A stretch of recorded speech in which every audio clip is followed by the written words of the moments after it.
Well, I don't know if there's something wrong with me or something severely wrong with most light workers or something. Because, like, I was looking forward to this. It's called a persecution imprint block, right? And I'm like, that sounds legit because there's certainly past lives that I don't remember. And I'm sure, and in fact, I really strongly believe I suffered quite a lot in my last life. If my last life was on Mount Maldek, that's the one I remember, where I saw Don, whoever he was in that life, his name, I don't know.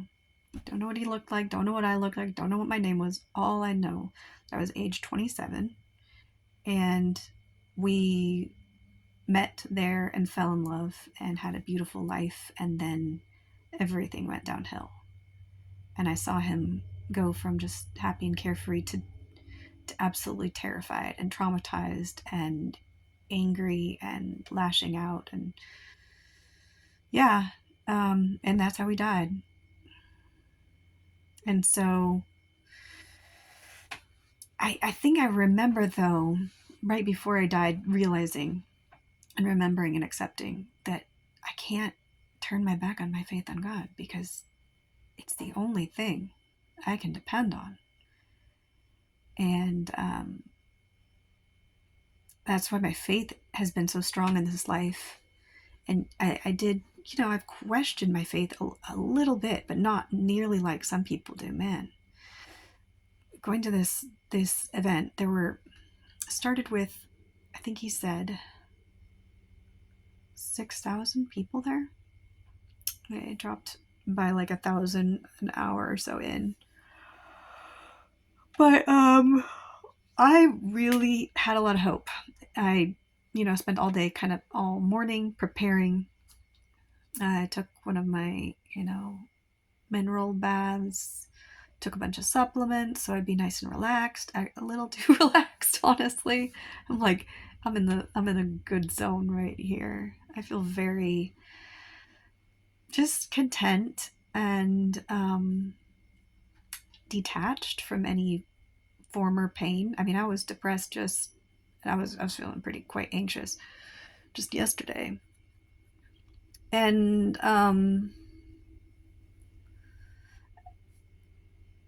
something did change since yesterday. I mean, um, my ex fiance and wonderful friend helped me out financially a little bit, and it was, just enough to buy toilet paper. We were out of toilet paper, having to use roommates' Kleenexes, and that couldn't go on too long. Um,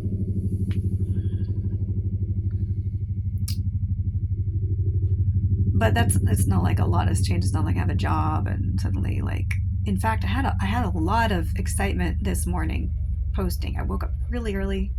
It was like 4 something. Had a lot of inspiration, and for a couple of hours I was just writing, posting, planning, having lots of exciting thoughts about what could happen and how this event might change things. So definitely wanted to believe it. But at this point, I'm not sure that whole method is good at all, from what I was hearing. My belief system, when you believe in causal determinism and compatibilism, meaning I believe in free will and I believe in causal determinism. And that's something a lot of people have a hard time wrapping their mind around, but look up compatibilism. They are compatible if you understand what free will is. It doesn't mean that you can do anything possible. It just means that you are able to make choices in accordance with your thoughts and desires. I mean, sometimes we have very limited choices. Like if you're sick, for instance, there's not a lot you can do sometimes. When you're poor, again, it limits your choices. Someone who is really healthy, in the peak of health, has really great memory, really smart, really driven, financially blessed, they can do a whole lot more. So their free will is expanded. Free will is enslaved in someone who is an addict, who's severely mentally ill, severely mentally handicapped, or physically handicapped. Their free will is limited because they can do less, just by the very nature of their, you know, abilities. So the definition really of free will is not what people think it is. Like free will, anyone can have. If you believe that free will means every single person alive has the exact same ability to make the exact same choices as everyone else, how can that not make you incredibly judgmental? Because like, oh, if you're suffering, it's because you chose to. If you are mentally ill, it's your ultimately your fault. And that then we have to zoom out and be like, okay, your spirit chose this reality. I believe that's true. And I believe your higher self looking back knew what it would involve, and your higher self made this life plan, and you made this soul contract. And so there was choice involved there. But you also forget that. So it really can't be, it's only a choice if you remember it. Like, okay, say I'm engaged to be married tomorrow. I get in a car accident, major brain injury, um, amnesia, right? Um, for anyone to expect me to continue to move forward with a marriage to someone I don't remember because I made a prior agreement, that's not quite. Um, you still should have a lot of empathy for people. I was watching a video earlier, and this lady's like, what do we think about all the people who are going to be left in the 3D timeline when we ascend to 5D? How do we process that? And she's like, well, we really shouldn't feel upset about it because they decided to come here and experience the suffering. First of all, that's bullshit, because you don't know if they chose to come here and experience the suffering, but someone like you or me had made a soul contract to help rescue them from their enslavery in their enslaved will. To not recognize that people can have an enslaved will, and that someone can be very instrumental, their higher self, spirit guides, a whole collective of entities, and people who are inspired to help, are instrumental in waking other people up. And if you think you were the only one, the only person responsible for your waking up, that's just absolutely inaccurate, insane, conceited. And then it makes you lose empathy for people who are suffering, and also unwilling to take action. Like, a belief in free will can actually make you less likely to take action than a belief in causal determinism. I'm a determinist. I believe that every single thing that happens to you is predetermined. And yet, it is because I have this empathy for people who are suffering that lights a fire underneath me, and that is predetermined. My desire to help free people from slavery is predetermined. And so that, yes, their apathy, their belief system is predetermined. I have a hard time not judging that, though, because it's the belief system that is at fault. And that makes me very fired up about pointing out the flaws in the belief system of pure libertarian free will. It's so logically inaccurate, and it's so incredibly harmful. So I'll explain what I'm hearing in this event. All this, I expected it was like people, a whole group of people focusing their intention to healing, like Reiki or something like that. Like actually like clearing energy blocks from your chakras. That's kind of what I actually think I'd benefit from that. I've had Reiki done on me, but the person who did it was not healed herself. She had a whole bunch of energy blocks and mood disorder and health problems. So I'm just like, I had confidence that she could do it, but after the fact, and I saw how much she's imbalanced, I'm like, yeah, I don't think she's really doing Reiki. Um,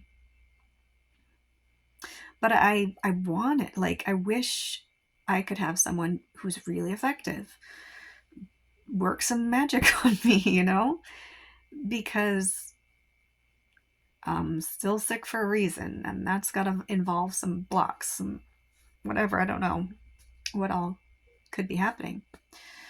But until I learn how to heal myself, or if someone figures out how to heal me, I'm really stuck in a lot of ways. Physically just not having the energy that I need in order to get stuff done. I mean, I had energy this morning. I got a lot done this morning. And then I took this supplement and mineral bath, and I think I just am way too relaxed because I wanted to be in a really good receptive state and not be amped up. So anyway, I probably just need to take a nap. But here's the method they were using. You say, I'm so sorry, you, because you're talking to a part of yourself that is hurt, but you're not talking to your higher self. You're kind of talking from the perspective of your higher self to your 3D self, the wounded, damaged part.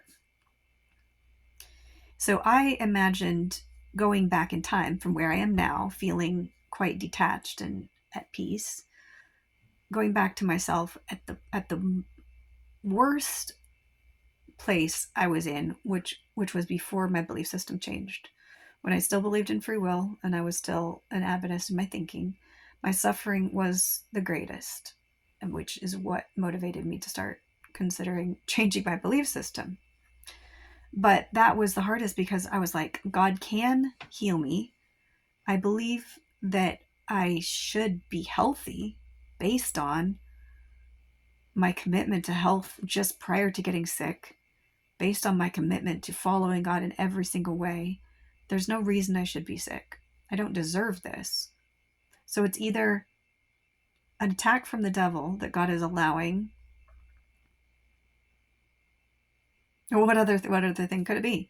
And so when I prayed and I reached out for help from the church, I asked for anointing, and it didn't happen. I was like, okay, this doesn't make sense. It doesn't fit in with my belief system. So my belief system must not be right. And so that's when I started looking at the open view of the future, where God doesn't always get what he wants. And that left me like, I actually really don't like the consequences of believing that at all. That kind of like, well, I could just be screwed. If we're in a war, sometimes there's casualties, and I might just be one of the casualties. Like, who wants to believe that? And then I'm like, well, I want to believe God's in control. But I also need to believe in free will because I'm not a Calvinist. Well, that's when I started believing in universalism.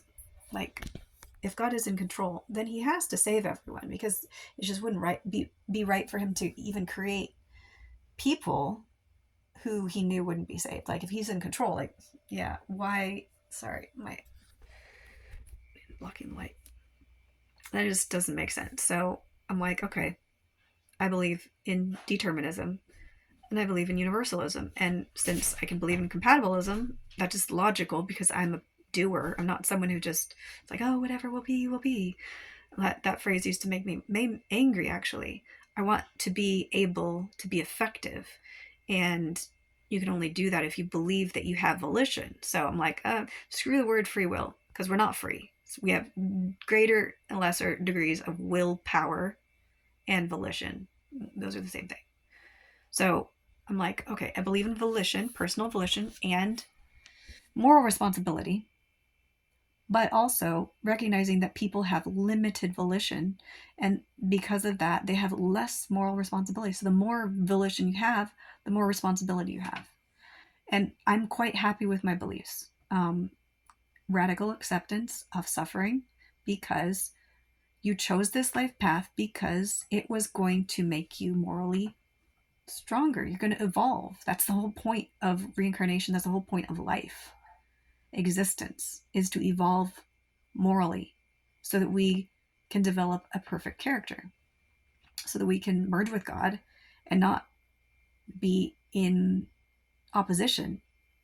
We have to have the exact same character as God to be able to merge with him. Like, I don't know why this is not more commonly taught. It seems to be a unique message that I was meant to bring, to add to the truth that has already been revealed. You know, Ashayana Dean has some profound truths, but the focus is far too much on free will without an understanding of the the fact that this is a simulation. Like, I mean, it's not a huge leap to believe that it's a simulation. And then what's the purpose of it? It's not just curiosity, God experiencing himself, it's moral evolution. And that's what they believe. So the fact that they need to accept that God designed the simulation to be completely predetermined. It's like we're just in a VR headset. We're in heaven with God. We stepped into the simulation to play these parts that last billions of years. Uh, this process of ascension, so that our spirits can evolve to be like God. Like, it's just the missing piece that makes so much sense. But I just feel like there would be a lot of resistance from those people.